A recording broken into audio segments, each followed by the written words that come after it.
Hello viewers, welcome to Film Cube Telugu YouTube channel. Bigg Boss Telugu season 9 Sunday elimination updates ఏంటో చూసేద్దాం రండి. కళ్యాణ్ కి ఏడుస్తూ రీతు రిక్వెస్ట్, చెవిలో సీక్రెట్ చెప్పిన డెమాన్ స్టేజ్ మీద రివీల్ చేసేసిందిగా. బిగ్ బాస్ సీజన్ 9 నుంచి రీతు చౌదరి ఎలిమినేట్ అయిపోయింది. రీతు చౌదరి చాలా నెగిటివ్ టాక్ తోనే హౌస్ లోకి వెళ్ళింది. అయితే డెమాన్ పవన్ తో ఎక్కువగా ఉండటంతో ఆ నెగిటివ్ టాక్ ఎక్కువైంది. కానీ ఎలిమినేట్ అయ్యే సమయానికి ఆమె ఆట, ఆమె డెవిల్ స్మైల్ ఉన్నది ఉన్నట్లుగా మాట్లాడటం తన నెగిటివిటీని కొంచెం తగ్గించిందనే చెప్పాలి. నిజానికి రీతు ఎలిమినేట్ అవుతుందని ఆడియన్స్ ఊహించలేదు. బిగ్ బాస్ నుంచి పక్కాగా ఈ వారం సుమన్ శెట్టి బయటకు వెళ్తాడు అని అంతా అనుకున్నారు. నామినేషన్స్ లో రీతు, భరణి, సంజన, సుమన్లు డేంజర్ జోన్ లో ఉండగా సుమన్ కంటే మిగిలిన వారు చాలా స్ట్రాంగ్ కదా, పక్కాగా సుమన్ ఎలిమినేట్ అవుతాడని ప్రచారం చాలా జోరుగా జరిగింది. అంతేకాదు ఈసారి డబల్ ఎలిమినేషన్ కూడా ఉండొచ్చనే టాక్ వినిపించింది. ఎందుకంటే సుమన్ శెట్టి, భరణి, సంజన ఈ ముగ్గురులోనే ఎలిమినేషన్ జరుగుతుందని అందరూ అనుకున్నారు. కానీ అనూహ్యంగా చివరి నిమిషంలో రీతుని అవుట్ చేసేశారు. ఇక రీతు ఎలిమినేట్ కాగానే డిమాండ్ పవన్ తెగ ఏడ్చేశాడు. వెళ్లే ముందు కూడా రీతు తన గురించి కంటే డిమాండ్ గురించే ఎక్కువగా టెన్షన్ పడింది. డిమాండ్ గురించే హౌస్ మేట్స్ కి చాలా జాగ్రత్తలు కూడా చెప్పింది. బిగ్ బాస్ సీజన్ 9 లో రీతు చౌదరి జర్నీ మిగిలిన వాళ్ళతో పోలిస్తే చాలా డిఫరెంట్ గా సాగింది.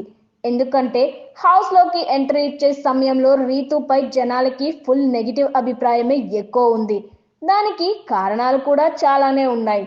కానీ హౌస్ లో ఎంట్రీ ఇచ్చిన తర్వాత టాస్క్ల విషయంలో రీతుని వంక పెట్టడానికి లేదు అన్నది జనాలకి అర్థమైంది. ఉన్న లేడీ కంటెస్టెంట్స్ లో టాస్క్ల విషయంలో రీతునే స్ట్రాంగ్, అది అందరికీ తెలుసు. అయితే డెమాన్ పవన్ తో రీతు నడిపిన లవ్ ట్రాక్ అందరికీ నచ్చి ఉండకపోవచ్చు. ఎందుకంటే మొదట్లో డెమాన్ ఫ్యాన్స్ రీతు వల్లే పవన్ సరిగా ఆడలేకపోతున్నాడు అని అనుకున్నారు. మరోవైపు రీతు ఇంట్లో ఉండేందుకు డెమాన్ వెంట పడుతుందని కూడా ట్రోల్స్ నడిచాయి. కానీ వారాలు గడుస్తున్న కొద్దీ వీళ్ళ రిలేషన్ గురించి కూడా ఆడియన్స్ కి ఒక ఐడియా వచ్చేసింది. ముఖ్యంగా రీతు ఎలిమినేట్ అయ్యే ముందు 2 వారాలు, అంటే తాను కెప్టెన్ అయిన వారం, ఇక ఫస్ట్ ఫైనలిస్ట్ టాస్క్ జరిగిన వీక్ లో రీతు తన 100% ఇచ్చింది.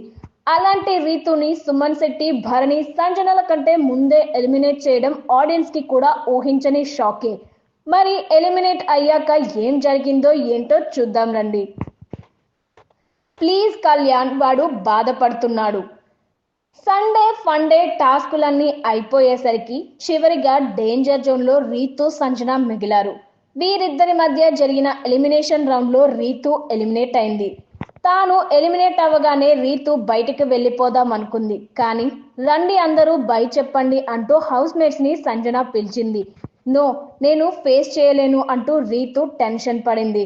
ఇక ఒక్కొక్కరుగా రీతుని హగ్ చేసుకొని ఎమోషనల్ అయ్యారు. ఇమ్ము, నేను ఉండట్లేదు టాప్ 5 లో, ఓడిపోయా ఇమ్ము. ఎందుకు బిగ్ బాస్, నేను ఉండాలనుకున్న టాప్ 5 లో అంటూ రీతు ఏడ్ చేసింది.